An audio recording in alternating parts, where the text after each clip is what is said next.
made especially for growing children, present Jack Barry's Juvenile Jury. Now, here's our host for another spontaneous session of Juvenile Jury, Jack Barry.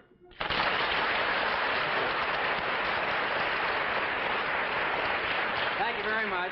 Hello again, everyone, and a very cordial welcome to Juvenile Jury, the program where 5 average youngsters try to solve the problems you folks all across the nation have been nice enough to send to them. I'd like you to meet the kids this week. First of all, there's Lynn Rose Cohen. How old are you, Lynn Rose? I'm 7.5. Here is Richard Goodall. How old are you, Richard? I was 10 years old yesterday. Well, happy birthday to you. Down here in the bottom row, Alberta Fitterer. How old are you, Alberta? Playing safe. You're what?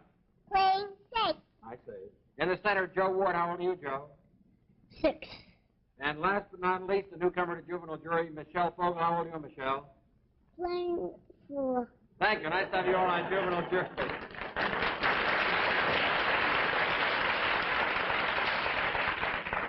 Michelle, you're only on the program the first night and you're starting to ad-lib already, eh? Well, once again on Juvenile Jury, we're going to try to solve the problems you folks at home have sent to us. Each problem which we use on the program will get for the person who has sent it to us a lovely gift of this handsome Underwood Champion portable typewriter. It's the luxury portable with all big machine features. We're sending an Underwood portable to Mrs. L.H. of Medford, Oregon, for this letter. She writes and says, "My 5-year-old son wants to be a veterinarian when he grows up, and every time he sees a dog or a cat, he wraps his handkerchief around their paws and tails. He says he has to learn how to put bandages on animals because he wants to take care of them when he gets older. What should I do about this?" Michelle? The mother should throw the dog out and dig a hole in the snow and throw him in, and then close the hole with the cover and stamp on it, and the dog, and they'll have no more dogging.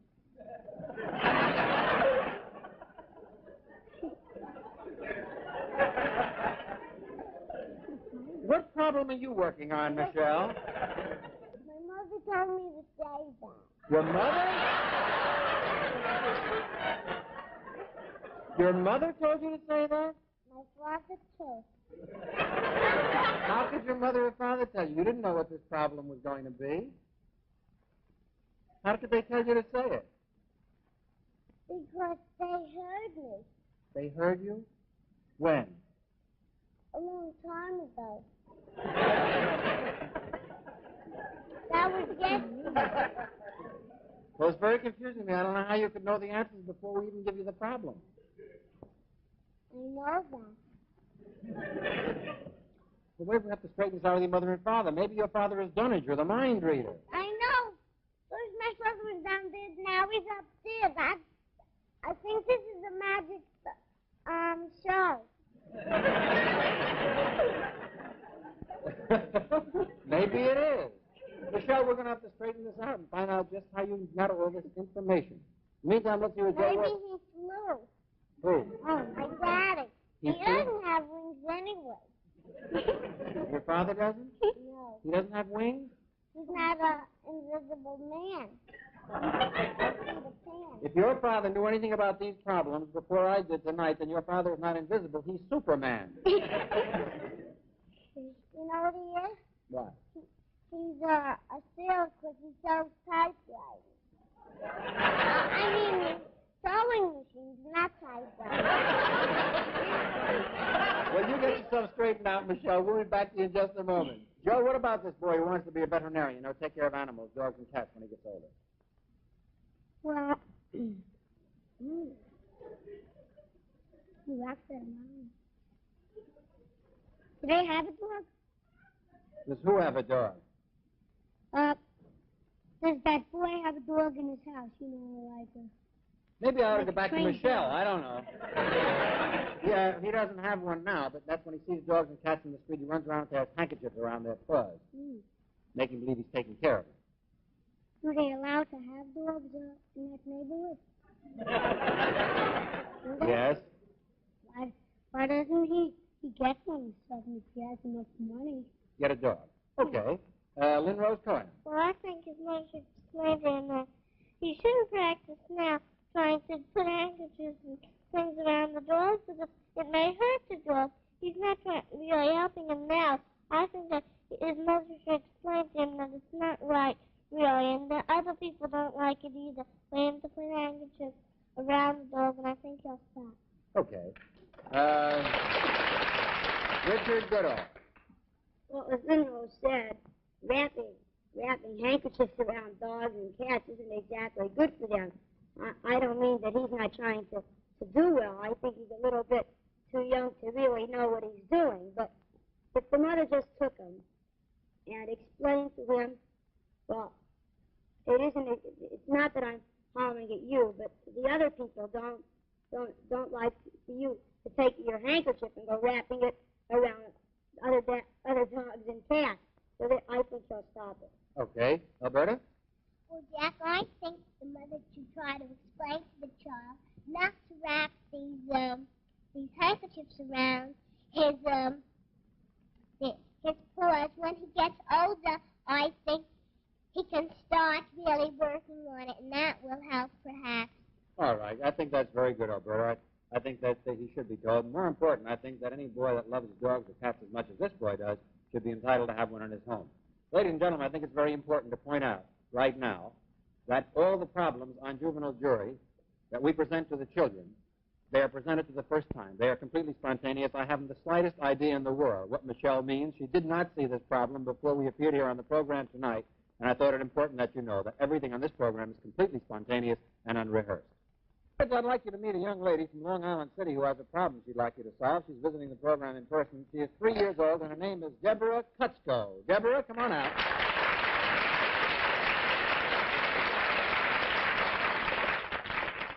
Hiya, Deborah.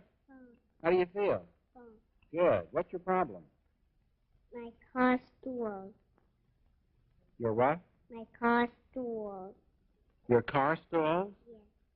Gee, they're issuing driver's licenses early this year, aren't they? You mean your daddy's car? Yes. Your daddy's car stalls? Yes. And what about it? My daddy don't buy a new car. Oh, you want your daddy to buy a new car? Yes. And he doesn't want to? Yes. I see. There's the problem, because she wants her daddy to buy a new car, and he doesn't want to. Any questions you'd like to ask? Joe, you got a question? Mm-hmm. Not a question. Who's got a question? No. Michelle, what's your question? The daddy should buy a new car. That's quite a question. Because a convertible is better.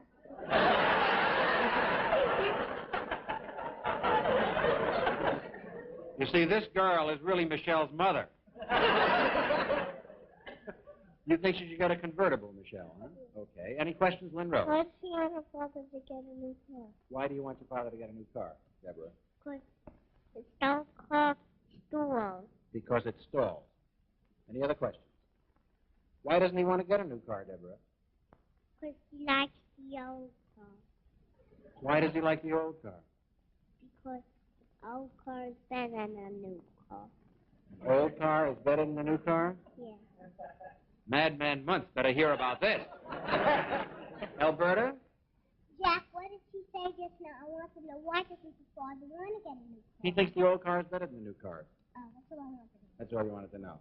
Any other questions, kids? Michelle? I think, what did you say? She said that her father doesn't want to get a new car. He likes the old one better. But she should tell her father to get the convertible, because that's even better. And it has no hood, but one without a hood. Has no With the hood? down. What? With the hood down. With the hood down? And when you press a button, it goes up. Well, that's quite true. Tell me, what kind of a car does your daddy have now, Deborah? An old one. What kind of an old one? A jalopy.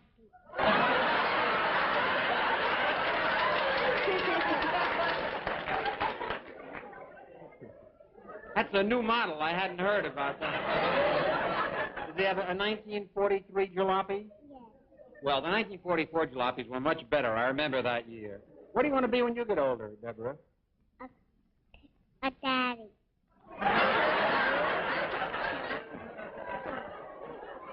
Maybe you better trade seats with Michelle. You want to be a daddy? I'll lay 1,000 to 1 you don't make it. Any other questions, kids? Richard. Well, can your father afford this? Can your father afford the new car? No. No? How much do you think a new car costs? 8 cents. How much? 8 cents. 80 cents? Well, of course, that's when the prices are high nowadays. 80 cents, huh? That's for the jalopy. 80 cents. I wouldn't do it if I were he either. It's too expensive, I think. Let's take a run down here, kids. Do you think your daddy should buy a new car or not? Lynn Rose, go ahead. Well, I think that father knows best.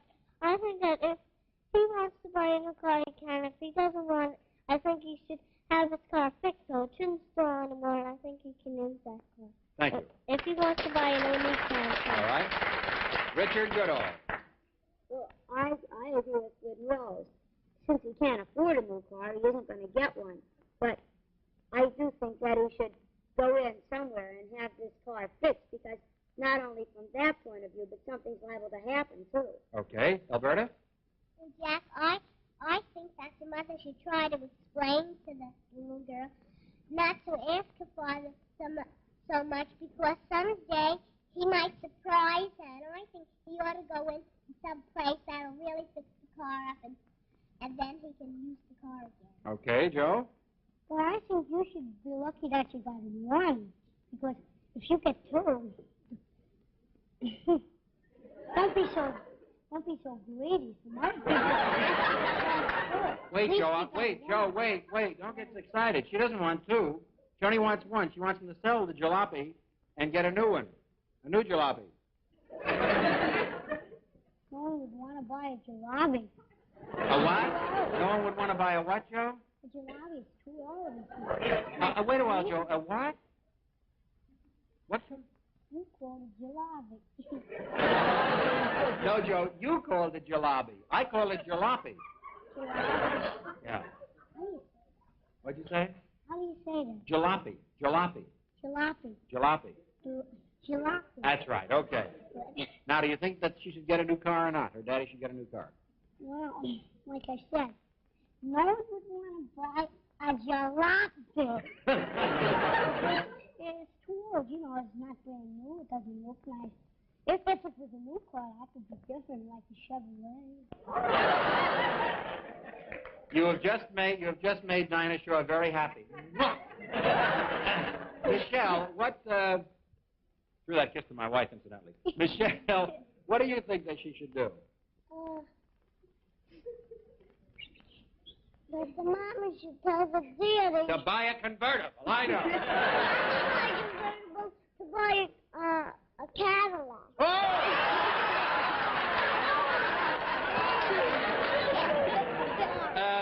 Deborah, the minute you get off this stage and go backstage and see your daddy, you tell him that Michelle on this program said he should buy a Cadillac, okay? But I do think, in all seriousness, you should leave it up to his judgment, since he has the money, and decide whether he can afford one this year or not. In the meantime, see if you can't get the old one fixed up. Thank you very much for being with us, Deborah. You've been a nice guest. Bye.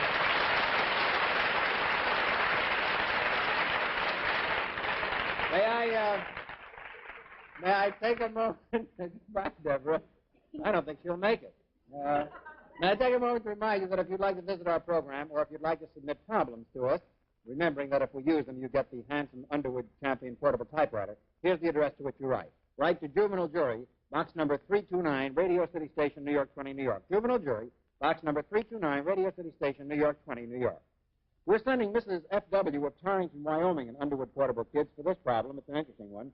She says, do you think it is easier to be the mother or the father in the family? Which one has the harder job, the mother or the father? Michelle? Michelle, let me ask you a question. Did you ever hear this problem before I told it to you right now?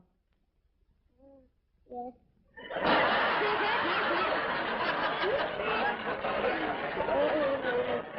didn't hear what you just said. What'd you say, Michelle? I didn't hear what you just said. Boy, I'm glad she said that. She didn't hear what I said, but she heard the problem before anyway. I didn't hear the problem. Oh, didn't you hear it? No. You've never heard it before? No, you were talking so loud, you were shouting. That's why I couldn't hear you. I think I'll pack up and go home. Michelle, the problem is, do you think it's easier or harder to be the mother or the father? Which is the hardest, to be the mother or the father in the family? I think, the mother. Why? Because they're even better. When my daddy goes to work, I will tell him that I don't need to, he tells me that I should stay home, and I listen to him. And I stay with my mother. So you think it's harder to be a mother? All right. Richard Goodall? Well, I'm gonna have to say this, but I really think that a woman's job is harder than a man's. Than a man. There's an old saying that holds very true to this problem. Father's work's from dawn to sun, but mother's work is never done, which is quite true.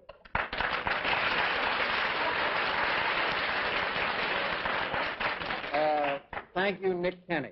A mother can get through with the dishes, then she has to go do the housework. Then she gets through with the housework, she has to make supper. She gets through with supper, she has to wash the dishes. She has to wash the dishes again. Then she has to go clean the house again.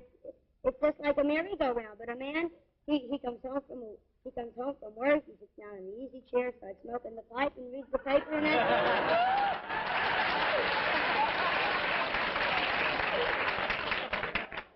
Richard, we could very well do without you around here. You could easily be replaced by Michelle's brother.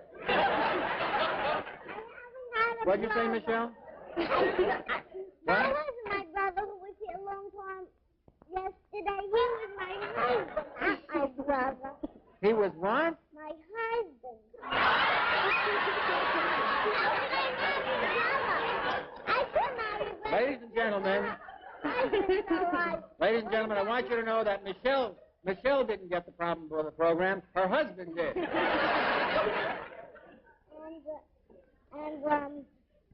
And every time I see my father, I see him going to the bathroom.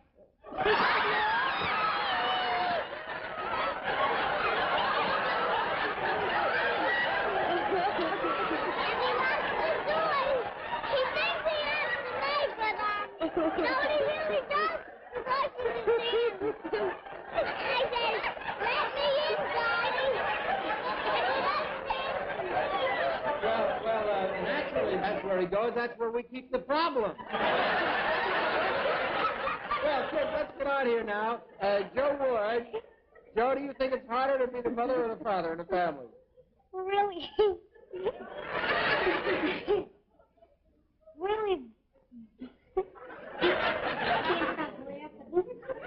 Really, both is hard.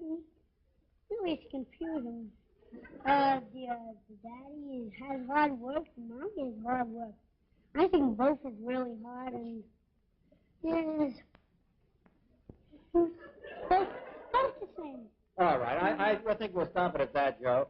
Both jobs are very, very difficult. A mother's job and a daddy's job. They're both very, very difficult. The mommy and daddy work hard together. I'm sure they raise wonderful children like all of you here on Juvenile Jury. I'd like you to meet a young man this time who's here in the studios in person. He's from Westbury, Long Island. He has a problem for you. He's 5 years old, and his name is Donnie Mackler. Donnie, come on out. Hi, Donnie. Hi. How you feeling? Fine. What's your problem, Donnie? I have a loose tooth and my daddy doesn't want to pull it out. You have a loose tooth, and your daddy doesn't want to pull it out? All right. How about that, kids? Any questions you want to ask? Richard? Well, is it a first tooth or a second tooth? The first tooth. Or what they call a baby tooth, huh? I think so. Yes, it's a baby tooth. Joe? Well, why don't you let it come out itself? I want my dad to pull it out. Why?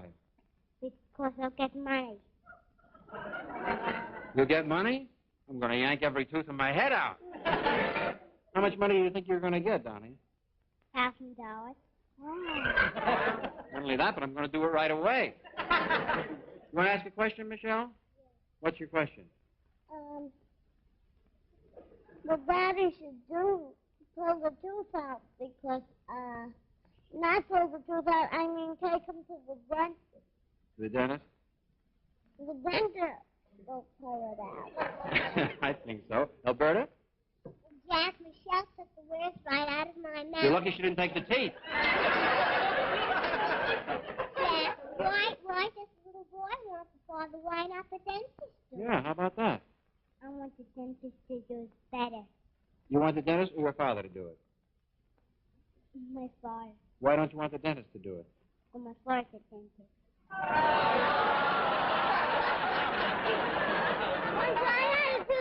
It was like pulling teeth to get that out of him. What'd you say, Michelle? One time I had a tooth and I went to the dentist with my brother. You sure it my wasn't? husband, I mean. I had a feeling you'd change that. It wouldn't be your brother. What do you want to be when you get older, Donnie? Doctor and doctor. A doctor and a doctor. Well, that'll be two of you, Donnie and Donnie. Why do you want to be a doctor? Because one of my friends is a nurse, and that's why I want to be a doctor. Long-range planning, I'd call it. What about it? How about a rundown here, kids? What do you think? Should he let his daddy pull out his tooth or not? Lynn Rose. Well, I think that he should let his tooth come out himself. I think that when the tooth is ready to come out, it will come out by itself, and I think it's going to be much more comfortable, because sometimes when you pull it out, it starts hurting you a little, then it starts bleeding. And I think what a soap opera this is going to turn into. I think you'll get the money just the same, and I think it's going to be even more easy to, sometimes it now starts bleeding even more when you pull it out. I think you should let it come out natural when it wants to come out by itself. Have you had some experience in this line? There's a couple of spaces open in your mouth right now, aren't there, Lynn Rose? I suppose so. Yes, Sure. Richard.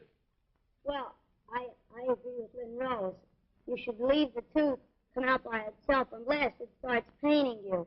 If it starts giving you pain, then I think your father, who is a dentist, should pull it out. But if it doesn't start hurting you, leave it fall out by its own accord. Okay. Alberta?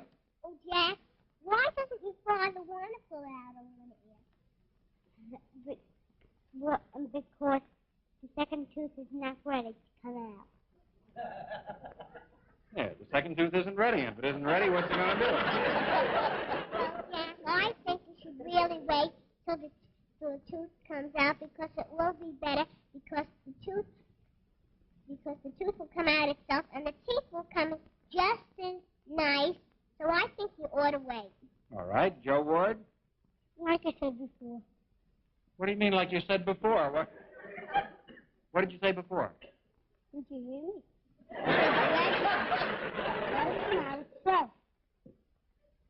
I think you should buy a Cadillac myself, Donnie. Because when you have a Cadillac, that's a different problem, I forgot. Joe, you say let it come out by itself, huh? Yes, and since then, everyone's been agreeing with me. First Lynn Rose, then Richard. And I said first. Well, that's because you are of a highly superior mental ability. Don't you agree? Michelle, what do you advise this fellow to do? Let it come out by itself, and another one will grow. Do you have any teeth out, Michelle? No. No? None of your teeth have fallen out yet? How come?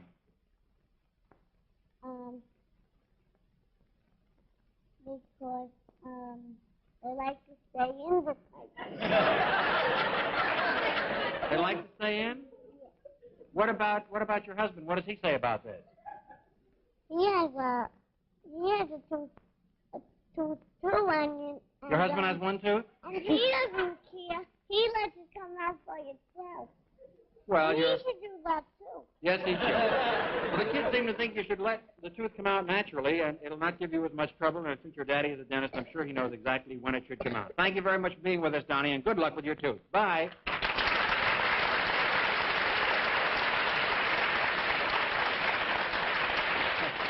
Well, that's about it for this week's session of Juvenile Jury. We hope you'll come back next week at the same time, and we'll be here, of course.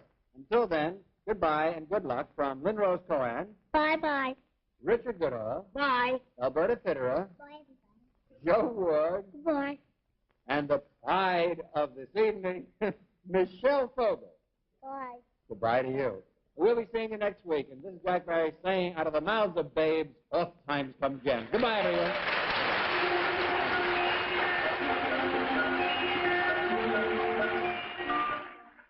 Look in again next week at this same time when the makers of Geritol for that tired feeling and Geritol Junior, the wonderful new blood-building tonic made especially for growing children, again present Jack Barry's Juvenile Jury.